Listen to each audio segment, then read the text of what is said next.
My dear students, Dr. James Taylor രചിച്ച lectures on homoeopathic മെറ്റീരിയ മെഡിക്ക എന്ന പുസ്തകത്തെ ആധാരമാക്കിയുള്ള ഈ പ്രോഗ്രാമിലേക്ക് നിങ്ങൾക്ക് ഏവർക്കും വീണ്ടും സ്വാഗതം. നമ്മൾ കഴിഞ്ഞ എപ്പിസോഡിൽ സൈനീഷ്യ എന്ന അധ്യായമാണ് ആരംഭിച്ചത്. ഇപ്പോൾ ഈ 81ാമത്തെ എപ്പിസോഡിൽ സൈനീഷ്യയെക്കുറിച്ചുള്ള കൂടുതൽ വിവരങ്ങൾ പ്രാക്ടീസിൽ വളരെയധികം സാധാരണഗതിയിൽ ആരുടെയും പ്രാക്ടീസിൽ പൊതുവെ ആവർത്തിച്ചു വരുന്ന ചില കേസുകളിൽ സൈനീഷ്യയുടെ പ്രയോഗത്തിലേക്ക് വെളിച്ചം വീശുന്ന ചില അറിവുകൾ ഈ ഭാഗത്തു നിന്ന് ലഭിക്കുന്നുണ്ട്. അതിനെക്കുറിച്ച് നമുക്ക് വിശദമായിട്ട് നമുക്ക് ശ്രമിക്കാം. Silicea is not suitable for the irritability and nervous exhaustion coming on from business brain fag, but more for such brain fag as belong to professional men, students, lawyers, clergymen. ഇത് നേരത്തെ സൂചിപ്പിച്ചിരുന്നു, ഇത് പ്രൊഫഷണൽസിനാണ് ഇത് കൂടുതൽ യോജിക്കുക. പ്രൊഫഷണൽസ് ഉണ്ടാകുന്ന brain ഫാഗും ബിസിനസ്സുകാർക്കുണ്ടാകുന്ന brain ഫാഗും തമ്മിൽ അടിസ്ഥാനപരമായ വ്യത്യാസമുണ്ട്. ഈ പറയുന്ന കൂട്ടത്തിൽപ്പെട്ടവര് ലോയേഴ്സ്, ക്ലർജിമെൻ, സ്റ്റുഡൻസ്, ഇവരും ബിസിനസ്സുകാർ തമ്മിൽ വ്യത്യാസം വെച്ചാൽ ബിസിനസ്സുകാർ വലിയൊരു അൺസർട്ടനിറ്റി അഭിമുഖീകരിക്കുന്നവരാണ്. ഇവർക്ക് വലിയ അൺസർട്ടനിറ്റി അഭിമുഖീകരിക്കുന്നതാണ് ബിസിനസ്സുകാർ. ഒരു പണം ഇൻവെസ്റ്റ് ചെയ്യുമ്പോൾ, ഒരു അധ്വാനം ഇൻവെസ്റ്റ് ചെയ്യുമ്പോൾ അത് ഒന്നുകിൽ അത് പൊളിഞ്ഞു പോകാം, പൂർണ്ണമായിട്ട് നഷ്ടപ്പെട്ടു പോകാം, അല്ലെങ്കിൽ വലിയ ലാഭം ഉണ്ടാകാം. പക്ഷെ ഒരു പുരോഹിതനോ ഒരു അഭിഭാഷകനോ ഒരു വിദ്യാർത്ഥിയോ ഒക്കെ ആകുമ്പോൾ അത്രയ്ക്ക് അൺസർട്ടനിറ്റി അവർ അഭിമുഖീകരിക്കുന്നില്ല. അവരെ കുറെ കൂടി സെക്യൂർഡ് എൻവയോൺമെന്റാണ്. അപ്പൊ അങ്ങനത്തെ ഒരു സെക്യൂർഡ് എൻവയോൺമെന്റിൽ ഉള്ളവർക്കുണ്ടാകുന്ന ബ്രെയിൻ ഫാഗാണ് സൈനീഷ്യയിൽ കാണുന്നത്. ഞാൻ മനസ്സിലാക്കിയിടത്തോളം ആ തരത്തിലാണ്. ഈ ഒരു വിഷയത്തിൽ പലരുമായിട്ട് ഞാൻ സംസാരിച്ചിട്ടുണ്ട്. ഈ ബിസിനസ്സുകാരോടുള്ള വ്യത്യാസം ഈ ഒരു കാര്യത്തിലാണെന്നാണ് ഞാൻ ഇതിൽ നിന്ന് മനസ്സിലാക്കുന്നത്. അപ്പോൾ വല്ലാത്ത അൺസർട്ടനിറ്റി, വലിയൊരു റിസ്ക്, ബിസിനസ്സുകാരുടെ റിസ്ക് വളരെ ഉയർന്നതാണ്.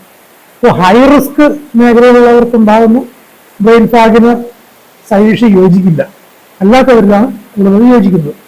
ആ ഒരു വ്യത്യാസം ശരിയായിരിക്കും മനസ്സിലാക്കണം. Lawyer says, I have never been myself since that John Doe case. ഒരു ലോയർ പറയുകയാണ് ഒരു പർട്ടിക്കുലർ കേസ്, ആ കേസ് കഴിഞ്ഞ പിന്നെ ഞാൻ നോർമലല്ല. അപ്പൊ ആ കേസ് ഒരുപക്ഷെ ഒരുവിധം ധാരാളം വെല്ലുവിളികൾ നേരിട്ടതായിരിക്കാം, വലിയ പ്രശ്നസങ്കീർണമായിരിക്കാം. അതിന് വളരെ കഷ്ടപ്പെട്ട് അദ്ദേഹം അതിനെ മറികടന്നിരിക്കാം. അത് കഴിഞ്ഞപ്പോൾ ഒരു നെർവസ് ബ്രേക്ക് ഡൗൺ ഉണ്ടായി, ബ്രെയിൻ ഫാഗ് ഉണ്ടായി. ആ ഒരു അവസ്ഥയാണ് വരുന്നത്. He went through a prolonged effort and sleepless nights followed. സുദീർഘമായ അധ്വാനം ഉണ്ടാക്കി, മാനസികാധ്വാനം, ബുദ്ധിപരമായ അധ്വാനം. അത് കഴിഞ്ഞപ്പോഴേക്കും ഉറക്കമില്ലാതായി. സൈനീഷ്യ റെസ്റ്റോർസ് ദ ബ്രെയിൻ. ആ ഒരു കണ്ടീഷനിൽ ബ്രെയിനിന്റെ ആ ഒരു സ്റ്റെബിലിറ്റിയെ സൈനീഷ്യ റെസ്റ്റോർ ചെയ്യും. The remedy produces information about any fibrous needs and suppurates its out. സൈനീഷ്യയുടെ വലിയൊരു പ്രാക്ടീസ് ഉണ്ടാകുന്ന ഒരു ഉപയോഗത്തിലേക്കാണ് ഇത് വരുന്നത്. ശരീരത്തിനുള്ളിൽ ഒരു അന്യവസ്തു എത്തിപ്പെട്ട് കഴിഞ്ഞാൽ അതിനെ പുറന്തള്ളുന്ന കാര്യത്തിൽ സൈനീഷ്യക്കുള്ള വലിയ റോളിലേക്ക് വിരൽ ചൂണ്ടുന്ന ചില വിശദീകരണങ്ങളാണ് കണ്ടുതരുന്നത്.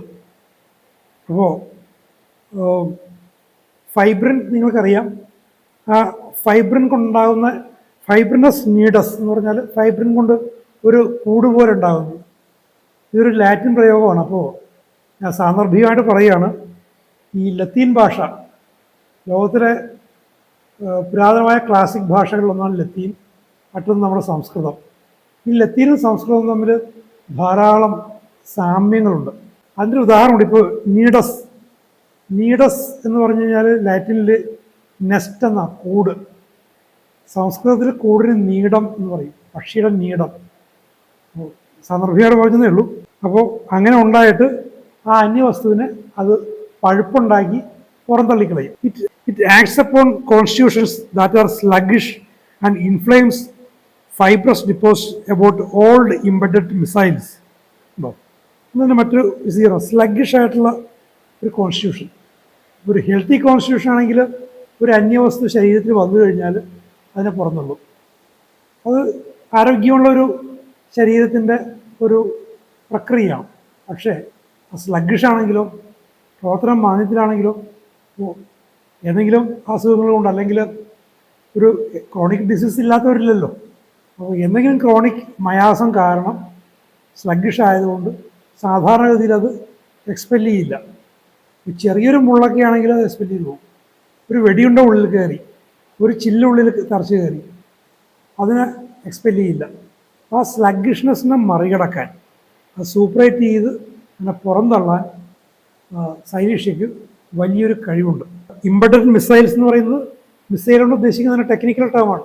പാഞ്ഞു വരുന്നൊരു വസ്തു, വെടിയുണ്ടയോ ഒരു സ്ഫോടനം ഉണ്ടായിട്ട് ഒരു ഒരു മെറ്റലിൻ്റെ ഒരു പീസോ ചില്ലോ എന്ത് വേണമെങ്കിലും ആകാം. അതാണ് മിസൈൽ ഉദ്ദേശിക്കുന്നത്. Slow nutrition. If the individual receives a slight injury, it suppurates and the cicatrix injuries is hard and nodular. അപ്പോൾ ഒരു ചെറിയൊരു ഇഞ്ചുറി ഉണ്ടായാൽ പോലും അത് പഴുപ്പുണ്ടായി, അവിടെ ഒരു കട്ടിയായി, ഒരു തഴമ്പ് പോലെയായി, അത് ഹാർഡാവുന്നു, നോഡുലറാവുന്നു. Along the track of a knife cut is a fibrinous deposit due to inferior and slow nutrition. ന്യൂട്രീഷൻ്റെ ലെവല് താഴെ ആയതുകൊണ്ട് ഒരു മുറിവുണ്ടായി കഴിഞ്ഞാൽ അവിടെ ഇങ്ങനെ തടിച്ചു വരിക. അത് ഞങ്ങളുടെ നാട്ടിലെ നാടൻ ഭാഷയിൽ മുറിവ് കായ്ക്കുക എന്ന് പറയും. ഇങ്ങനെ കായ മാതിരി ഒരു മുറിവുണ്ടായാൽ അവിടെ തടിച്ചു വരിക, ആ ഒരവസ്ഥ. അപ്പോൾ അത്തരം അവസ്ഥകളെ സൈനീഷ്യ കവർ ചെയ്യുന്നുണ്ട്. ഞാനിതൊക്കെ വായിക്കുന്ന കാലത്ത് ഞങ്ങളുടെ നാട്ടിലൊരു സ്വർണ്ണപ്പണിക്കാരുണ്ടായിരുന്നു, ഞങ്ങളുടെ അയൽവാസിയാണ്. അദ്ദേഹത്തിന് ഈ ഒരു പ്രശ്നം ഉണ്ടായിരുന്നു. ഒരു മുറിവുണ്ടായി കഴിഞ്ഞാൽ കട്ടിയായി വരും. അപ്പം ഞാൻ കാണുമ്പോൾ തന്നെ അദ്ദേഹത്തിൻ്റെ ശരീരത്തിൽ വലിയൊരു വടു, ഒരു പാടുണ്ട് ഇങ്ങനെ തട്ടിയായിട്ട്. ആര് കണ്ടാൽ ശ്രദ്ധിക്കും. അപ്പോൾ ഞാനിതൊക്കെ മനസ്സിലാക്കി കഴിഞ്ഞപ്പോൾ ഞാൻ അദ്ദേഹത്തിൻ്റെ കാര്യങ്ങൾ പറഞ്ഞ് മനസ്സിലാക്കി. ദിവസം ഡോക്ടർ ജൻബാബിനോട് ഞാൻ കൊണ്ടുപോയി. 89 മറ്റോ. അപ്പോൾ അദ്ദേഹത്തിന് ഒരു സാമാന്യം നല്ല പ്രായമുണ്ട്, 75-80 വയസ്സ്, അല്ല 70 വയസ്സൊക്കെ ഉണ്ട്. കൊണ്ടുപോയി ബാബുജൻ ട്രീറ്റ് ചെയ്തു. സൈനീഷ്യയാണോ ഇല്ലയോ എന്ന് ഞാൻ ചോദിച്ചില്ല. ട്രീറ്റ് ചെയ്തു. ആ പ്രശ്നങ്ങളൊക്കെ മാറി. പിന്നീട് അതുണ്ടാകുന്ന ആ ടെൻഡൻസി മാറിപ്പോയി. Where cicatricial tissue forms it is indurated, shiny, glassy. ഇത്തരം കട്ടിയുള്ള തഴമ്പ് പോലത്തെ ടിഷ്യൂസ് ഫോം ചെയ്ത് കഴിഞ്ഞാൽ അത് ഷൈനി ആവുന്നു, ഗ്ലാസി ആയിട്ട് കട്ടിയായിട്ട് നിൽക്കുന്നു. ഇതാണ് ഈ അവസ്ഥ. If silicea is given in such cases it will throw out abscesses in and the cicatrices and open them out.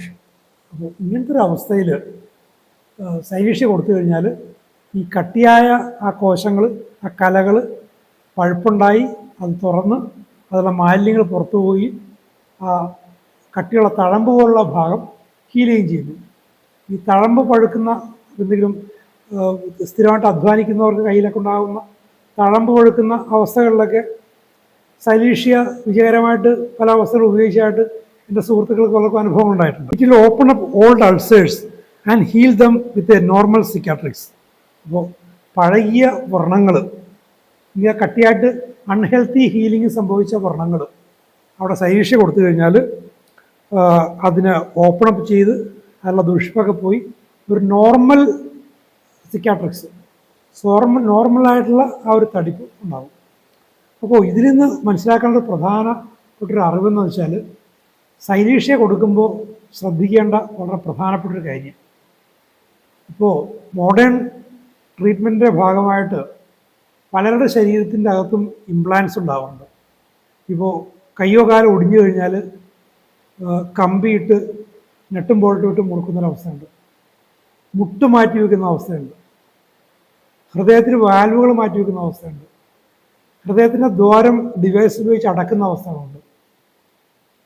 അങ്ങനെ പലതരത്തിലും അന്യവസ്തുക്കൾ ശരീരത്തിൽ മെഡിക്കൽ പ്രൊസീജിയറിൻ്റെ ഭാഗമായി സന്നിവേശിപ്പിക്കുന്ന സാഹചര്യങ്ങളുണ്ട്.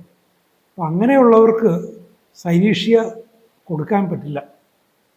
കൊടുത്തു കഴിഞ്ഞാൽ അതിനെ ഇതേപോലെ പഴുപ്പുണ്ടാക്കി പുറന്തള്ളും. ഹൃദയം പോലുള്ള അവയവങ്ങളിൽ അത് സംഭവിച്ചു കഴിഞ്ഞാൽ അത് വളരെ ഗുരുതരമായിട്ടുള്ള അവസ്ഥ ഉണ്ടാവും. അപ്പോൾ ഒരു കേസിൽ, നിങ്ങൾക്ക് വരുന്നൊരു കേസിൽ സൈലീഷ്യ ഇൻഡിക്കേറ്റ് ചെയ്ത് കഴിഞ്ഞാൽ അവരോട് കൃത്യമായിട്ട് ചോദിക്കണം, എന്തെങ്കിലും ഇംപ്ലാൻസ് അകത്തുണ്ടോ ചോദിക്കും. ഉണ്ടെങ്കിൽ അത് കൊടുക്കുന്നതിൽ നിന്നും നമ്മൾ മാറി നിൽക്കേണ്ടി വരും. മറ്റൊരു ഉദാഹരണം ഇവിടെ തുറന്ന് പറയുന്നുണ്ട്, ട്യൂബർക്കുലർ കേസിൽ പറയുന്നുണ്ട്. പക്ഷേ കെൻറ്റിൻ്റെ കാലത്ത് ഇതേപോലുള്ള ഇംപ്ലാൻസ് ഇല്ലാതിരുന്നതുകൊണ്ട് ആ ഒരു വിഷയം കെൻറ്റ് പറഞ്ഞിട്ടില്ല. അപ്പോൾ ഇന്നത്തെ സാഹചര്യം അനുസരിച്ച് നമ്മൾ വളരെ ജാഗ്രതയോടെ വേണം സൈലീഷ്യ ഉപയോഗിക്കാൻ. ഏത് കേസിലും സൈലീഷ്യ ഇൻഡിക്കേറ്റ് ചെയ്തോ കൊടുക്കുന്നതിനോ, അത് ബയോകെമിക്കാണെങ്കിൽ പോലും കൊടുക്കുന്നതിന് മുമ്പ് പേഷ്യൻറ്റിനോട് ചോദിച്ച് മനസ്സിലാക്കുക എന്തെങ്കിലും മെഡിക്കൽ ഇംപ്ലാന്റ് ശരീരത്തിനുള്ളിൽ ഉണ്ടോ എന്നുള്ള കാര്യം. പക്ഷെ പണ്ട് കാലത്ത് വേൾഡ് വാറിൻ്റെയൊക്കെ സമയത്ത് ഒരുപാട് ഉപകാരം ഇതുകൊണ്ടുണ്ടായിട്ടുണ്ട്. ഇപ്പോൾ ഒരു സ്ഫോടനം ഉണ്ടായി, ചില്ലും മറ്റുമൊക്കെ ശരീരത്തിനുള്ളിൽ കയറി. അപ്പോൾ സെക്കൻഡ് വേൾഡ് വാറിൻ്റെ സമയത്ത് ഹിരോഷിമയിൽ നാഗസാക്കിയിലും ആറ്റം ബോംബിട്ട് കഴിഞ്ഞപ്പോൾ ഈ സംഭവിച്ചതെന്ന് വെച്ചാൽ ആ തെർമൽ എക്സ്പ്ലോഷൻ, വല്ലാത്തൊരു എക്സ്പ്ലോഷൻ ഉണ്ടായിക്കഴിഞ്ഞപ്പോൾ ആ നിരവധി കിലോമീറ്റർ ചുറ്റളവിലുള്ള കെട്ടിടങ്ങളും മറ്റുമുള്ള ഗ്ലാസിൻ്റെ പാളികളും മറ്റുമൊക്കെ പൊട്ടിയിട്ട് അതിങ്ങനെ മിസൈലുകൾ പോലെ പടർന്ന് വളരെ നേരിയ, വളരെ ചെറിയ കഷ്ണങ്ങളാണ്, വളരെ കിലോമീറ്ററുകൾ ദൂരെയുള്ള ആളുകളുടെ പോലും ശരീരത്തിനുള്ളിൽ കയറി. അപ്പോൾ പിന്നീടുണ്ടായ ട്രീറ്റ്മെൻറ്റിൽ ഏറ്റവും വലിയ വെല്ലുവിളിയിൽ വരുത്തിയ പ്രശ്നങ്ങളൊന്നും ഈ ശരീരത്തിനുള്ളിൽ കടന്നു കയറിയ ഗ്ലാസ് പാർട്ടിക്കിൾസ് മറ്റുമായിരുന്നു. പിന്നീട് അമേരിക്കയാണ് ഇതിന് കാരണമായതെങ്കിലും പിന്നീട് അമേരിക്കൻ ഫിസിഷ്യൻസ് തന്നെ ഇത്തരം കേസിനെ ഡീൽ ചെയ്യേണ്ട അവസ്ഥ വന്നു. അന്ന് ഹോമിയോപ്പതിയും കൂടി പഠിച്ചുള്ള പല അലോപ്പതി പ്രാക്ടീഷണേഴ്സ് ഉണ്ടായിരുന്നു. അവർ ഇത്തരം ചില കേസുകളെ, വില്ലിംഗ് ആയിട്ടുള്ള കേസുകളെ ഹോമിയോപ്പതിയിലൂടെ ട്രീറ്റ് ചെയ്തിരുന്നു. അന്ന് സൈലീഷ്യ ഒരു വലിയ ജീവൻരക്ഷാ പ്രവർത്തനം നടത്തിയായിട്ട് ഞാൻ ചില ജേർണലുകളിൽ ഞാൻ വായിച്ചിട്ടുണ്ട്. In ordinary people, if a splinter lodges in the tissues, a suppuration will slow it out. But in those feeble constitutions a plastic deposit takes place about it and it remains. ഇപ്പോൾ നമ്മൾ പറഞ്ഞ കാര്യം തന്നെ, ഒരു splinter, ഒരു മരക്കഷ്ണം, അങ്ങനെ എന്തെങ്കിലും ഉള്ളിൽ കയറി പെട്ട് കഴിഞ്ഞാൽ പെർഫെക്റ്റ്ലി ഹെൽത്തി ആയിട്ട് ഒരാളാണെങ്കിൽ അതിനെ പുറന്തള്ളാനുള്ളൊരു മെക്കാനിസം നമ്മുടെ ശരീരത്തിലുണ്ട്, നമ്മുടെ വൈറ്റാലിറ്റിക്കുണ്ട്. പക്ഷേ സാധാരണഗതിയിൽ എല്ലാവരും തന്നെ ഏതെങ്കിലും ക്രോണിക് മയാസത്തിന് വിധേയരായത് കൊണ്ട് എല്ലാവരും പൂർണ്ണമായിട്ടും എല്ലാവരുടെയും വൈറ്റാലിറ്റി അത്രയ്ക്ക് വികർസല്ല. അതുകൊണ്ട് തന്നെ ഇത് ഉള്ളിൽ ഉൾപ്പെട്ടു പോകും. അതാണ് അവസ്ഥ. ആ സ്ലഗ്ഗിഷ്നെസ്സിനെ മറികടക്കാനാണ് സൈലീഷ്യ സഹായിക്കുന്നത്. പ്ലാസ്റ്റിക് ഡിപ്പോസിറ്റ് ടേക്ക് പ്ലേസ് എന്ന് പറയുമ്പോൾ ഒരു തെറ്റിദ്ധാരണ ഉണ്ടായിരുന്നു. പ്ലാസ്റ്റിക് എന്ന് പറയുന്നതിൻ്റെ ടെക്നിക്കലി, സയൻറ്റിഫിക്കലി ഇലാസ്റ്റിക്കിൻ്റെ ഓപ്പോസിറ്റാണ് പ്ലാസ്റ്റിക്. ഇലാസ്റ്റിസിറ്റിയുടെ ഓപ്പോസിറ്റാണ് പ്ലാസ്റ്റിസിറ്റി. നിങ്ങൾ ഫിസിക്സിൽ പഠിച്ചു കാണും. ഒരു പ്ലാസ്റ്റിക് ഡിപ്പോസിറ്റ് എന്ന് വെച്ചാൽ ഒരു കട്ടിയായിട്ടുള്ള, ഒരു ഫ്ലെക്സിബിലിറ്റി ഇല്ലാത്ത ഒരു deposit. This is not the highest state of order. ഇതല്ല ഹയസ്റ്റ് സ്റ്റേറ്റ് ഓഫ് ഓർഡർ. ഒരു ഹ്യൂമൻ എക്കോണമിയിലെ highest state of order, perfectly healthy ആയിട്ടൊരാളിൽ ഇങ്ങനെയല്ല സംഭവിക്കേണ്ടത്. അത് ബോഡീനെ എക്സ്പെൽ ചെയ്യണം. പക്ഷേ ഇന്നത്തെ കാര്യത്തിൽ ആരും തന്നെ ഒരു ഹയസ്റ്റ് സ്റ്റേറ്റ് ഓഫ് ഓർഡറിലല്ല. ആ ഒരു ഓർഡറിലേക്ക് എത്താനാണ് ഹോമിയോപ്പതിയുടെ ശ്രമം. ഹോമിയോപ്പതിക് ഫ്രറ്റേണിറ്റിയുടെ ശ്രമം ഈ ഒരു ഹയസ്റ്റ് ഓർഡറിലേക്ക് എത്തിക്കാനാണ്. അപ്പോൾ മനുഷ്യനെ അങ്ങനത്തെ ഒരു ഹയസ്റ്റ് ഓർഡറിലേക്ക്, വൈറ്റാലിറ്റിയുടെ ഒരു ഹയസ്റ്റ് ലെവലിലേക്ക് എത്തിക്കാൻ സഹായിക്കുന്ന പ്രധാനപ്പെട്ട ഒരു ഡീപ്പർ ലോങ് ലാസ്റ്റിംഗ് മെഡിസിനാണ് സൈലീഷ്യ. അത് നമ്മൾ ഓർത്തോളാം. Suppuration takes place about a bullet and pushes it out. That is the best state that can be asked for. നമ്മൾ നേരത്തെ പറഞ്ഞ കാര്യമാണ്. ഒരു യുദ്ധത്തിൻ്റെ സമയത്തൊക്കെ ബുള്ളറ്റ് അകത്ത് വിട്ടുപോയി, സർജറി അതിൻ്റെ ഒരു നേസൻ സ്റ്റേജിലാണ്. ഇന്നത്തെ പോലെ വളരെ അഡ്വാൻസ്ഡ് ആയിട്ടുള്ള സർജറി ഇല്ല. ഏറി വന്നാൽ എക്സ്റേ കാണുമായിരിക്കും, എക്സ്റേ വന്നതിന് ശേഷം. ഇന്നത്തെ പോലെ അഡ്വാൻസ്ഡ് MRI CT സ്കാനോ ഒന്നുമില്ല. ഒരു ബുള്ളറ്റ് പെട്ടുപോയി കഴിഞ്ഞാൽ എവിടെ പെട്ടുവെന്ന് ഊഹിക്കാനേ പറ്റുള്ളൂ. അപ്പോൾ ചിലപ്പോൾ സർജറി ചെയ്ത് കഴിഞ്ഞാൽ അത് മാരകമാകും. അപ്പം അത്തരം സർജന്മാർക്ക് ലിമിറ്റേഷൻ ഉണ്ടായിരുന്ന കാലഘട്ടത്തിൽ സൈലീഷ്യ വളരെയധികം ഉപകരിക്കും. ഒത്തിരി പേരുടെ ജീവൻ സൈലീഷ്യ രക്ഷിച്ചിട്ടുണ്ട്. അപ്പോൾ സർജൻസിൻ്റെ വലിയൊരു സഹായിയായിരുന്നു സൈലീഷ്യ. ഇപ്പോഴും പല ഘട്ടങ്ങളിലും നമുക്കത് ഉപയോഗിക്കാൻ പറ്റും. സൈലീഷ്യ therefore hastens the formation of abscess and boils. അപ്പോൾ പഴുപ്പും ബോയിൽസും ഉണ്ടാക്കുന്ന പ്രക്രിയയെ അത് എൻകറേജ് ചെയ്യുന്നു silicea. It suppurates out old wens and indurate tumours. ഇതേപോലുള്ള ഈ മുഴകൾ, ട്യൂമേഴ്സ് ഇതിനെയൊക്കെ പഴുപ്പിച്ച് പഴകി ഇങ്ങനെ കിടക്കുന്ന സാധനങ്ങളെ പഴുപ്പിച്ച് പുറന്തള്ളാൻ സഹായിക്കും. പക്ഷേ വളരെ ജാഗ്രതയോടെ വേണം ഉപയോഗിക്കാൻ. നമ്മൾ വിവേകം പ്രയോഗിക്കരുത്. വൈറ്റൽ ഓർഗനിലാണ് ഇത്തരം സംഭവങ്ങളുണ്ടെങ്കിൽ ആ പഴുപ്പ് ചിലപ്പോൾ മാരകമാകും. അപ്പോൾ വളരെ ജാഗ്രതയോടെ വേണം സൈലീഷ്യ ഉപയോഗിക്കാൻ. It has cured recurrent fibroids and old indurated tumours. Fibroids നിങ്ങൾക്കറിയാം, അത് റിമൂവ് ചെയ്ത് വീണ്ടും വരുന്ന റിക്കറൻറ്റ് ഫൈബ്രോയിഡ്സ്, ഇഞ്ചുറേറ്റ് ട്യൂമേഴ്സ്, അല്ലാതെ കല്ലിച്ചു പോയ ട്യൂമേഴ്സ്, ഇതിനൊക്കെ എക്സ്പെൽ ചെയ്യാനായിട്ട് സൈലീഷ്യ ഉപകരിക്കും.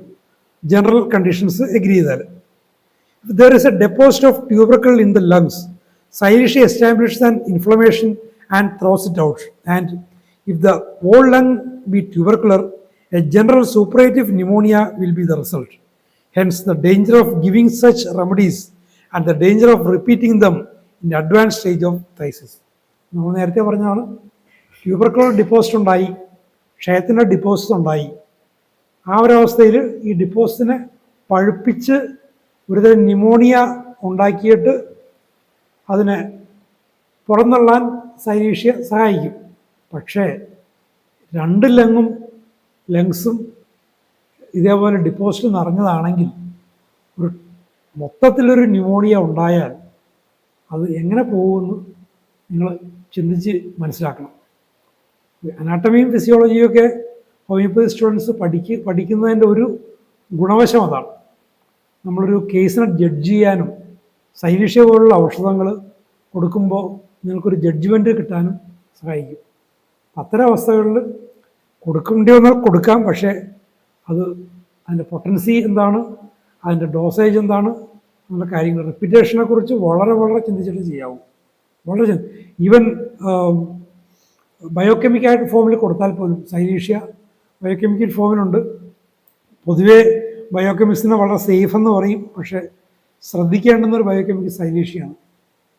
എനിക്ക് നേരിട്ടറിയാവുന്നൊരു കേസാണ് ഉണ്ട്. സൈലീഷ്യ കൊടുത്തിട്ട് ഗ്ലാൻസ് വല്ലാതെ ഇഞ്ചുറേറ്റ് ചെയ്ത് സൂപ്പറേറ്റ് ചെയ്ത് പ്രശ്നം ഉണ്ടായ കേസ് എനിക്കറിയാവുന്ന. വളരെ ശ്രദ്ധിച്ച് ഉപയോഗിക്കേണ്ടുന്ന വളരെ അമൂല്യമായൊരു ഔഷധമാണ് സൈലീഷ്യ. അപ്പോൾ ഞാൻ നേരത്തെ പറഞ്ഞ പോലെ കറക്റ്റ്ലി ഇൻഡിക്കേറ്റഡ് ആണെങ്കിൽ, സഫീഷ്യൻ്റ്ലി ഹൈ പൊട്ടൻസി ആണെങ്കിൽ അതിൻ്റെ ലൈഫ് ലോങ് ആക്ഷൻ എന്നാണ് ഡോക്ടർ ജൻബാബു എൻ്റെ അടുത്ത് പറഞ്ഞിരിക്കുന്നത്. അതിൻ്റെ മൊത്തത്തിൽ ഹോമിയോപ്പതി കമ്മ്യൂണിറ്റി അതിനെക്കുറിച്ച് എന്ത് പറയുന്നത് എനിക്കറിയില്ല. അദ്ദേഹത്തിൻ്റെ അനുഭവത്തിൽ നിന്ന് എന്നോട് പറഞ്ഞിട്ടുള്ളതാണ്. സൈലീഷ്യ റിപ്പീറ്റ് ചെയ്യുന്ന കാര്യത്തിൽ ബയോകെമിക് ആണെങ്കിൽ പോലും ശ്രദ്ധിക്കണം. Not only silicea but many other remedies have the power to suppurate out deposit the result of pure nutrition. ഈയൊരു കഴിവ് സൈലീഷ്യക്ക് മാത്രമല്ല, ഹോമിയോപ്പതി പല ഔഷധങ്ങൾക്കുമുണ്ട്. Warty growths on the skin, moist eruptions, pimples, pustules, abscesses, ഇങ്ങനെ ഒരുപാട് സാഹചര്യങ്ങൾ സൈലീഷ്യ കവർ ചെയ്യുന്നുണ്ട്. സൂപ്പറേറ്റിംഗ് ക്യാവിറ്റീസ് അതിലുള്ള suppuration. It establishes healing in old fistulous openings with indurated margins.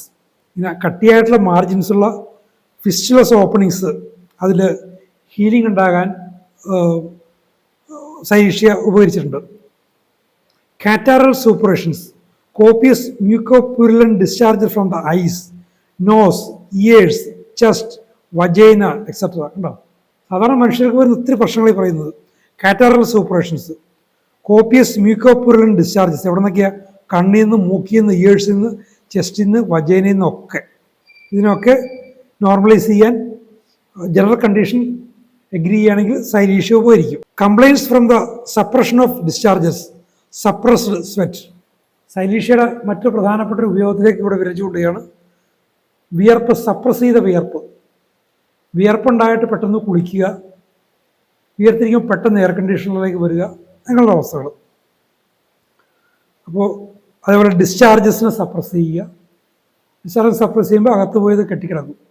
ഇത്തരം കണ്ടീഷൻ അതിനൊക്കെ ഓപ്പൺ അപ്പ് ചെയ്ത് നോർമൽസി പുനഃസ്ഥാപിക്കാൻ സൈലീഷ്യ ഉപയോഗിക്കുക. അതേപോലെ സൈലീഷ്യ വളരെ പ്രധാനപ്പെട്ട ഉപയോഗമാണ് suppressed sweat. These suppressions produce a state in the economy that threatens what little order is left. ഒരു ക്രോണിക് കണ്ടീഷനിൽ ഒരു ദുർബലനായ രോഗിക്ക് എന്തെങ്കിലും ഒരു വൈറ്റൽ ഓർഡർ അയാൾ അവശേഷിക്കുന്നുണ്ടെങ്കിൽ ആ വൈറ്റൽ ഓർഡറിനെ പോലും ഇല്ലാതാക്കി ഡിസോർഡർ ആക്കാൻ ഇത്തരം സപ്രഷൻസ് സാധിക്കും. ഒരു സെറ്റ് സപ്രസ് ചെയ്തു. ഇപ്പോൾ നമ്മൾ ട്യൂബർക്കുലോസിൽ കണ്ടായിരുന്നു, ക്ഷയരോഗികളിൽ സെറ്റ്സ് ഉണ്ടാകുന്നു, അല്ലാത്ത സെറ്റിംഗ് ഉണ്ടാകുന്നു. അത് ഏതെങ്കിലും തരത്തിൽ നമ്മൾ സപ്രസ് ചെയ്ത് കഴിഞ്ഞാൽ അയാളിൽ ഒരു ട്യൂബർക്കുലോസ് പേഷ്യൻ്റ് സ്വതേ ദുർബലനായിരിക്കും, അല്ലെ ദുർബലയായിരിക്കും.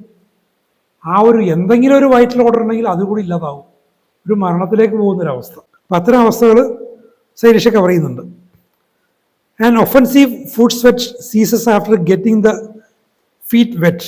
വല്ലാതെ ദുർഗന്ധം ഉണ്ടാക്കുന്ന കാൽപാദങ്ങളിലെ വിയർപ്പ് അത് നനയുമ്പോൾ അത് സപ്രസ്ഡ് ആകുന്നു. And is followed by chills and violent complaints. അങ്ങനെ സപ്രസ് ചെയ്ത് കഴിയുമ്പോൾ പെട്ടെന്ന് കുളിരും പനി ഉണ്ടാകുന്നു, അതുപോലെ വയലൻറ്റ് കംപ്ലൈൻറ്റ്സ് ഉണ്ടാകുന്നു.